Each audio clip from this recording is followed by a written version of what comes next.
জিরা ফোড়ন দিয়ে দিলাম। এরপর আজকে কি বানাচ্ছি? আজকে বানাচ্ছি একটু পেঁয়াজ হলুদ দিয়ে দিলাম। আসল কথা একটু হলুদ মাখিয়ে দিলে না দাও তেল ছিটা কম হয়।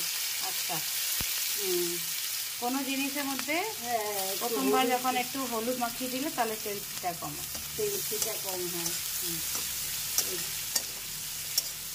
পেঁয়াজ দিয়ে দিলাম। পেঁয়াজটা একটু ভাজা ভাজা হলে আলু দিয়ে দিব।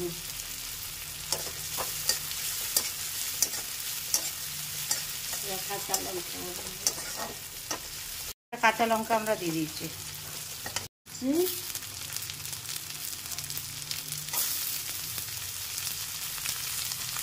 আর কুন্দি দিয়ে দিচ্ছি। আলুগুলো ভাজা ভাজা হবে না? গলে যাবে ভাজা ভাজা হবে। আচ্ছা, তো আলু কুন্দি দিয়ে দিই। এখন আমরা ফুলগুলো দিয়ে দিচ্ছি।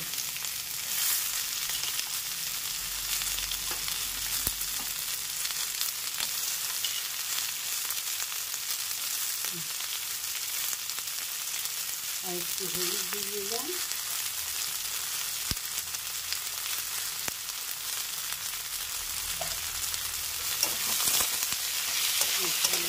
নাড়াচাড়া করে নুন দিয়ে দেবো। নুন দিয়ে দিব।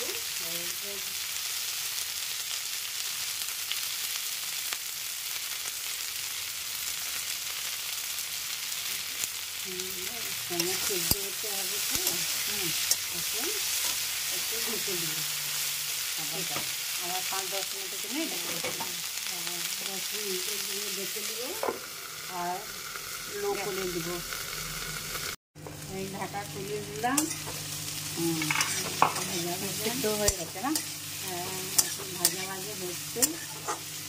কুলটির তরকারি তো একটু জল দিতে হবে। জল লাগবে?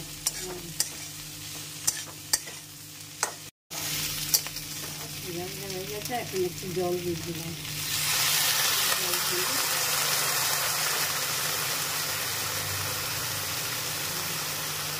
আবার ঢেকে দেবে? আবার ঢেকে দেবো।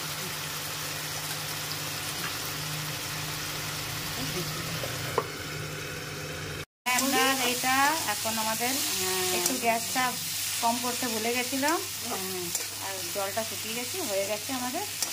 এখন এটা নামিয়ে নিই। নামিয়ে দিলাম। হয়ে গেছে।